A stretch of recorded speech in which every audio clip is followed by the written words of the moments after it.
Good morning, everyone, and welcome back to the Bowling University studio here in the International Bowling Campus in Arlington, Texas.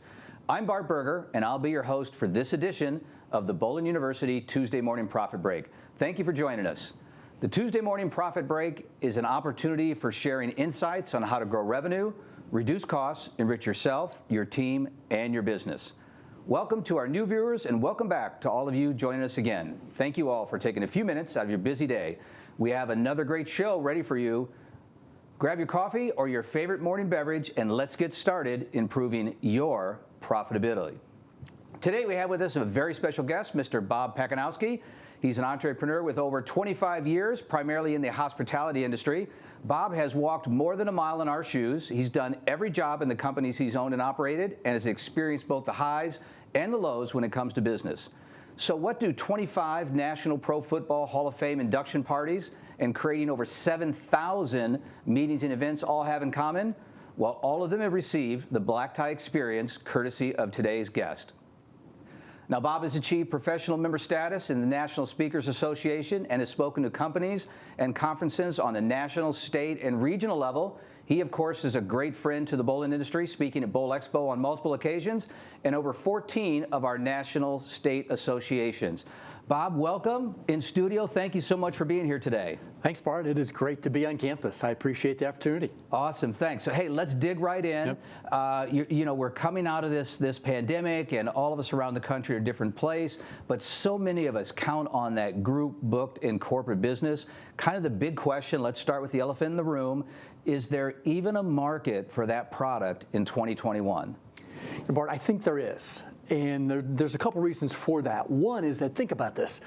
Most groups, private groups, personal groups, they've been cooped up for the last year. They haven't been able to get out. Corporations haven't gone to conferences. And so there's money there. And what I've done my research on and talking with people is that companies want to get meaningful connections back with people. And one way to do that is by bringing them together for events. In fact, what I'm going to share later too in the management school, but there is a trend right now. The number one trend for company events in 2021 is what's called micro events, micro experiences. Now, Bart, it's a fancy way to say small events, but that's okay. Why not say micro events? Because think about it, for your centers, these are those events that are between 11 to 50 people, which is a perfect size for what your centers can accommodate. Awesome. Now, Bob, I know that in your space you've done some research. You've talked to folks that normally we don't get to talk to a lot, meeting planners, and you've got some research for them. So what are you hearing from those folks and what they're looking for as we get into this new category that you've branded for us, this micro events? Well, sure. So safety is still the number one priority. Companies especially want to make sure that they're bringing 25, 30 people into your center. Are all the protocols still being followed? Cleaning, sanitizing. If your state has a mask mandate, those things that are important for companies. Because one of the good things now is that as more and more people are getting vaccinated, they're wanting to come out, but they want to make sure that those protocols are really still in place. The second thing, what I've heard from meeting planners is the word flexibility. Are your centers flexible when it comes to contracts, when it comes to rescheduling policies? What's your policy for a date that has been scheduled, but now all of a sudden has to be rescheduled? And then thirdly, it's that dedicated space. So let's say, for example, that if a group or a company has 20 people and they book lanes 1 to 8 in your center, is that a dedicated space for that group? So that means, is there dedicated signage so that that group knows and everybody else knows who's there?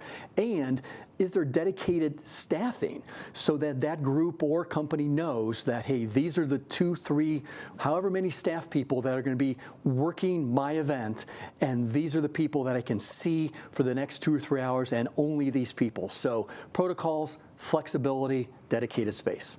Great tips. I love that flexibility. I think it's something very important for us to keep in mind as we're continuing forward. So let's dig a little deeper with these meeting planners, because you have got some insight that's incredible with them.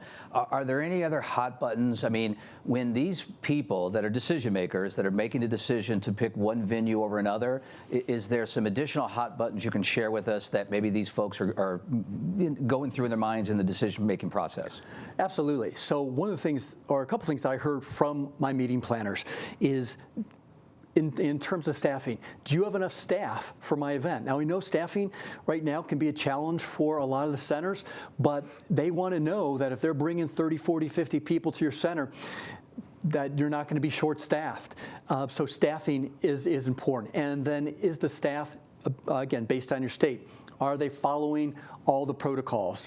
Do they have masks on the whole time? What do the food and beverage options look like? Are they being prepackaged? There's some really great things you can do with prepackaged food. Or are you putting up the plexiglass if you're going to do a buffet?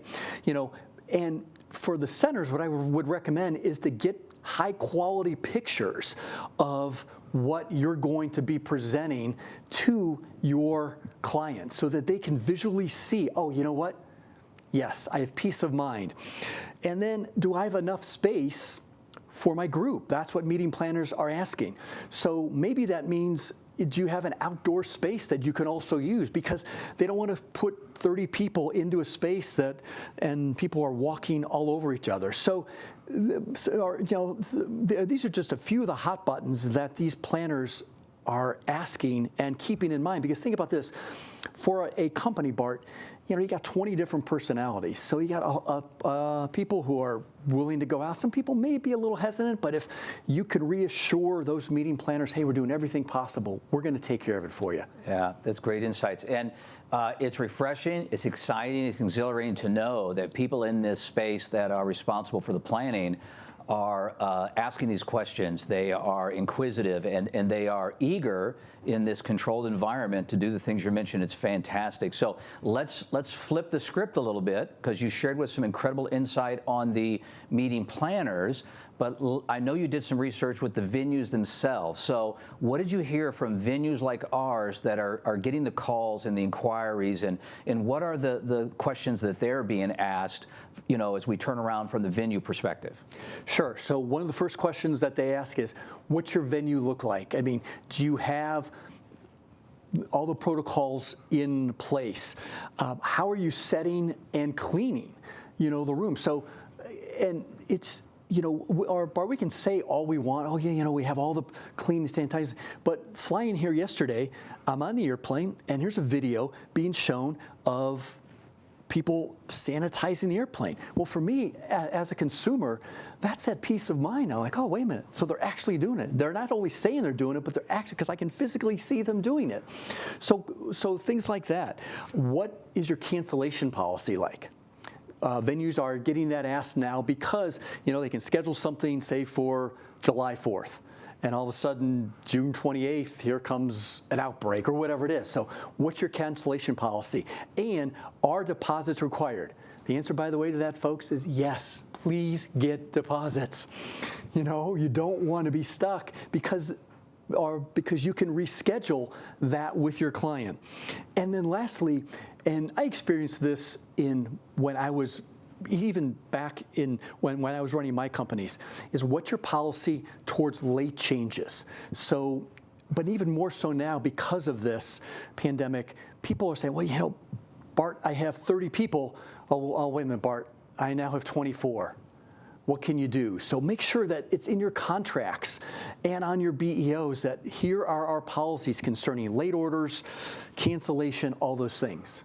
Yeah, that is some great stuff. Now, I love what you mentioned about flexibility, but still a commitment and requiring a deposit. And I think it's important for our viewers to understand that it's okay to get that deposit and still be flexible. They're not mutually exclusive, so I love that. So, Bob, that's some great insight. Let's sneak in one more question here this morning, and that is any tips that you can share with the audience, kind of outside-the-box thinking on how to attract and connect with these people that are thinking about having these micro or these events going forward?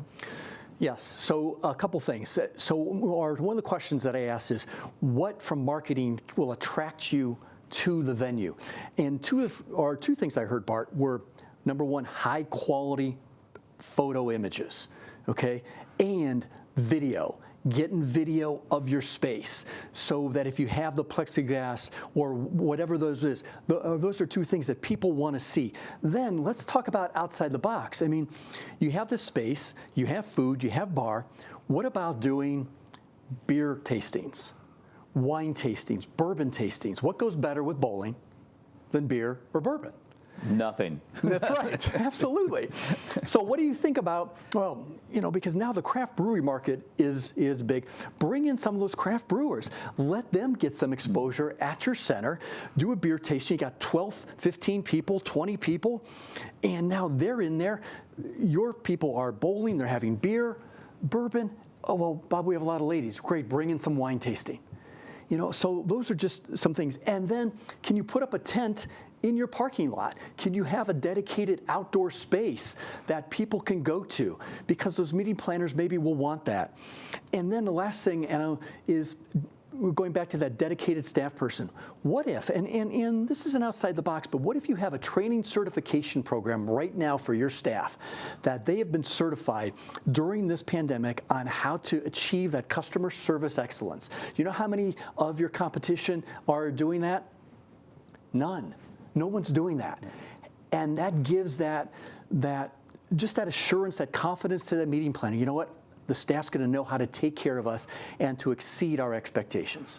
Yeah, great. So great tactics and also some great insight and strategy on what people are thinking that are planning and hosting there. So Bob, can't thank you enough for stopping by the campus today and being with us. My pleasure. Thank you. Awesome, as always. Well, hey folks, if you'd like to connect with Bob and learn more about his black tie experience, you can visit his website at bobpacanowsky.com. So as we wrap up another edition of the Tuesday Morning Profit Break, remember that when your focus is on growing people, people will grow your business. We look forward to seeing you next week at 10:15 Eastern for another great episode of the Tuesday Morning Profit Break.